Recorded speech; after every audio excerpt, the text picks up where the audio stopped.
Hello, hello, hello. It's day 3 of the Horror-Bound Readathon. I have not started reading yet because I have a bunch of work to do for Horror-Bound. So right now I am making some graphics for our themed week, which is 2 weeks from now. And then I have to edit a bunch of articles and fill out the schedule for the next 2 weeks as well, so I don't have to worry about that. So I'm gonna do that for the next few hours, and then I'm gonna start reading. And I get to start a new book, so I don't know, I'll figure out which one I want to read.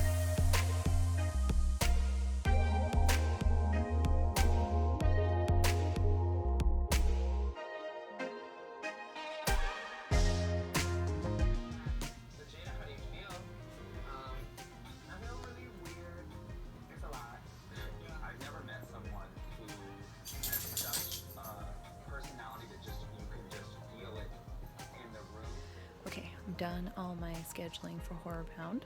So now it's time to read. It's a very rainy, quiet morning, so it's a good time to do it. The next book I'm going to be reading is for the prompt a collection of short stories, and I've chosen this guy, The Dark Country. It's short stories Dennis Etchinson. I've never heard of him, never read him before. I picked this up for $1.50 at a secondhand store, but it has a really cool cover, so I'm gonna give it a try.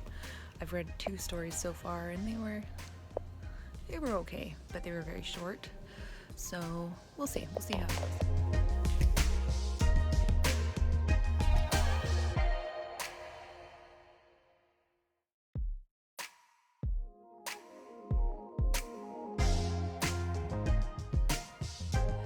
All right, I am 3/4 of the way through The Dark Country, and it is the most frustrating thing I've ever read. It's like being on a roller coaster. No, that's not quite right. I don't know. My mind is all scrambled from this book. It's like the stories are either 0 out of 5 or 5 out of 5.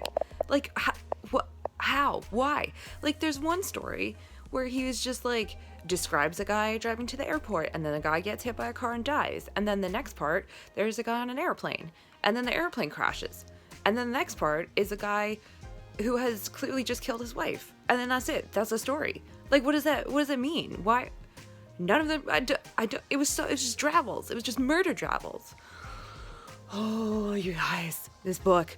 But then, when I'm like, this is garbage, I hate this guy's writing, I don't understand what's happening, he's not making any sense, then I turn to the next story, and it starts out like this. This morning, I put ground glass in my wife's eyes. She didn't mind, she didn't make a sound, she never does. Well, I'm gonna fucking read that story, and guess what? It was a 5 out of 5. I mean, I've never read such a frustrating short story collection before. Like, seriously. Let me show you the friggin' like ratings. Hold on.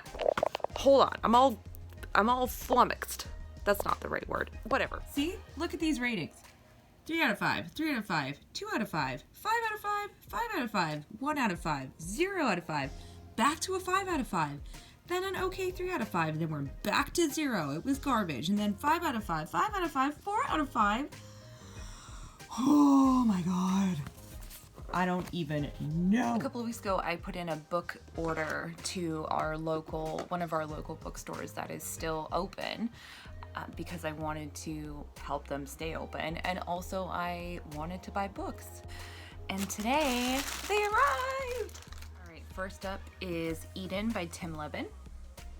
This is the same guy that wrote The Silence, which became a Netflix movie recently. In this one, Earth's rising oceans contain enormous islands of refuse. The Amazon rainforest is all but destroyed, and countless species edge towards extinction. Humanity's last hope to save the planet lies with the virgin zones, 13 vast areas of land off limits to people and given back to nature.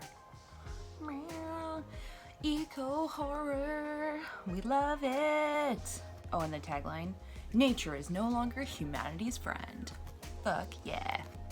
Definitely excited. Next up is The Glass Hotel by Emily St. John Mandel. This is her newest novel. I read Station 11 earlier this year, right when the pandemic was hitting, so that was a really unnerving read. This is her new one, and I don't love this cover.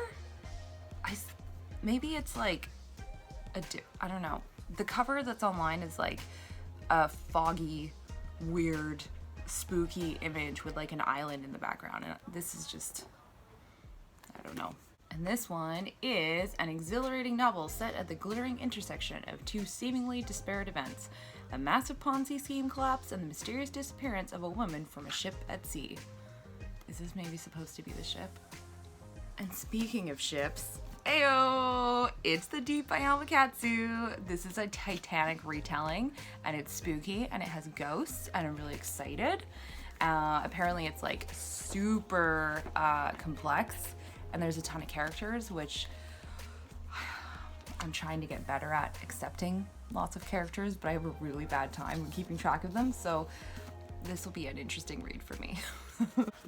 Kings of the Wild. I've been wanting to read this for such a long time. People describe this as a group of heroes getting back together after retirement, and it's like a D&D game where basically they either roll a natural 20 or they roll a natural 1, and there's not much in between. I haven't heard a bad thing about this, and the sequel looks just as good as well, so I really want to jump into this soon. And if you spent any time with me recently, online, obviously, because I don't leave my house, I started reading The Wheel of Time, and I read the first book, and it blew my frickin' mind, and I love it so much. And actually, speaking of books with a crap ton of characters, Wheel of Time, and I pretty well kept track of it. I had to make a lot of notes and character trees, but I managed to stay on top. So anyway, I picked up the next 2 in the series. We have The Great Hunt, book 2, and The Dragon Reborn, book 3, which I'm really excited about. And Dave is gonna read this one with me, reread for him, first time for me, and I'm super excited, and I'm gonna have to do everything in my power not to just stop everything I'm reading and dive into this right now, because I really want to. But I'm not going to. I'm going to be patient, and I'm going to wait like a good person who is hosting a readathon would do. But technically this is a sequel. But no, I'm not gonna do it, because this is like 800 pages, or 600 pages. So the week would literally just be me reading this every day. That would be really boring. More boring than these videos already are. So yeah, that's it. I'm gonna get back to reading the most frustrating short story collection of all time. Hopefully finish this tonight, just so I can end my torture and start a new book tomorrow. We've reached the end of day 3. I finished Dark Country and I hated it. Or is it Dark County? I've literally already forgotten it. I gave it a 2 out of 5. So hopefully tomorrow I don't waste my whole day reading a garbage book. That's kind of harsh, but I didn't like it. Anyway, see you guys tomorrow.